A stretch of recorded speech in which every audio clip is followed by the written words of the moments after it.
Wonderful answers. Now let's read. Wonderful answers. Now let's read, says Sky Guardian. Okay. Yes. Thank you, everyone. I very much appreciate all of your answers. Very beautiful.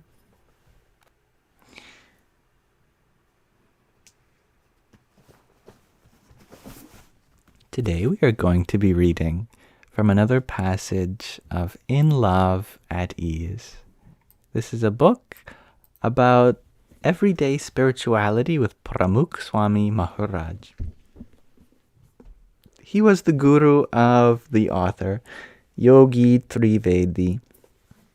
Bapa, he called him. And, we are almost at pictures. That'll be fun once we get there. I'll be happy to show those pictures. And there will really be a video component to the audio. We are right now in the third chapter called I-less, capital I-less, and introducing the concept of having a small I. Not having no I, no sense of self, just having a small I. Just a little subtle, meaningful, humble sense of self. Anyone who has met Pramukh Swami Maharaj even once will tell you that he had a commanding presence. He was not meek. He did not quit. Swami Shri worked with staunch resolve to deliver results that stood apart from the rest. He competed in that manner as a young cricketer in his childhood. He continued that spirit of excellence when he studied Sanskrit as a young sadhu, monk. With each added responsibility, from the administration of the mandir in Sarangpur to mandir construction projects in Adladra, also known as Vadodara in Gondal, and later the presidency of the entire organization, Swami Shri gave it all without desiring appreciation.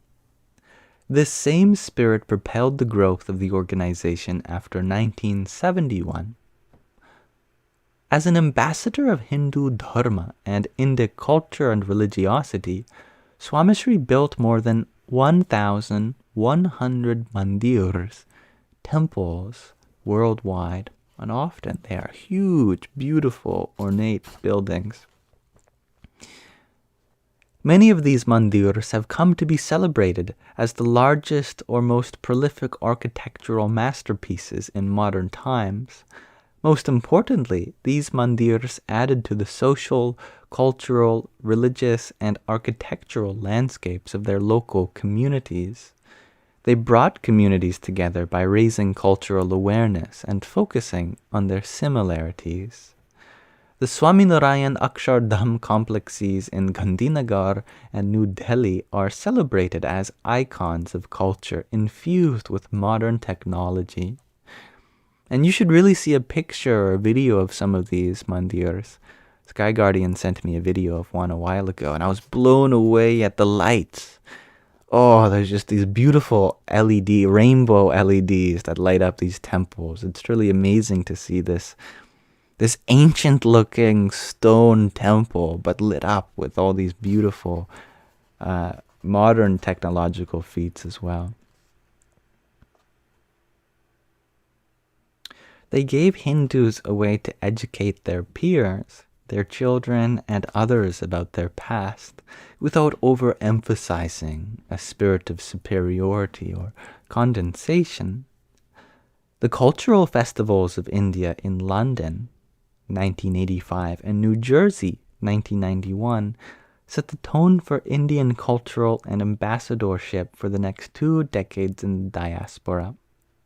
Similarly, Swami Shri's humanitarian and social reform initiatives, namely caste reform, tribal domestic reform, women's education, and disaster relief and rebuilding operations, forever changed the Indian social landscape. One of Swami Shri's greatest contribution was creating a community of hundreds of thousands of volunteers and more than 1,200 sadhus, monks, who committed their lives to serve society. These volunteers and sadhus are an exemplary model of his lessons of spirituality in the flesh. They serve selflessly for people and with people they do not know or have anything in common with. His contributions were lauded by world leaders, religious leaders, the Guinness Book of World Records, and numerous NGOs. Despite his accomplishments and accolades, Swami Shri was indifferent to praise, insult, and everything in between. His I-less persona led the way and set the standard for humility, tolerance, and patience. These lessons not only helped those who followed them, but also those in their vicinity, and led to a spiritual transcendence that would become the hallmark for an entire generation of spiritual aspirants. Swami Shri's I-less persona inspired people from all walks of life. The balance of humility and attainment was relatable. It paved the way for millions to tackle their spiritual journey, which otherwise seemed abstract and untenable. In this chapter, I do not dare to be instructional or even suggestive, for I am still wandering on those Himalayan trails. This is about his journey. I do not write pretending to have any answers, but only to raise more questions in the reader's mind about human behavior with relation to ego and identity.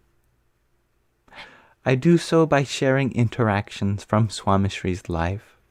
These stories serve as a mirror for the reader to question their own interactions and how they are weighed down by ego. These interactions take an otherwise abstract, otherworldly concept and present it to the reader as a chance to understand how becoming I-less benefits one in everyday life, as well as on the spiritual path. Swami Shri's humility is front and center in this chapter. Though it presents itself in various ways, his humility inspired others to discover the journey to I-lessness. It can win over adversaries and tighten bonds of love.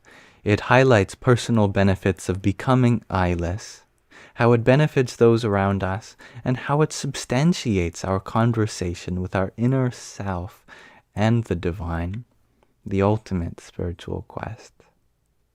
Last paragraph. Writing each page of this chapter peeled off a layer of my own arrogance, possessiveness, and self-serving interests, even if only temporarily. It was a challenging task, for it showed sides of me that I had hidden away. I hope to share, and this is I with a lowercase, small I, hope to share some of that difficulty with the reader, for embracing this difficulty is at the heart of this crucial journey. If these interactions prompt one to reflect on their own interactions with humility and arrogance, on the personal, social, and spiritual fronts, the effort was well worth it. Any spiritual benefit beyond that is a private conversation between the disciple and the guru. And thus we end this introduction to this chapter. Next time we'll begin the next part of this chapter called I-less, the self over ourselves, and that self with a capital S, the divine self within all beings.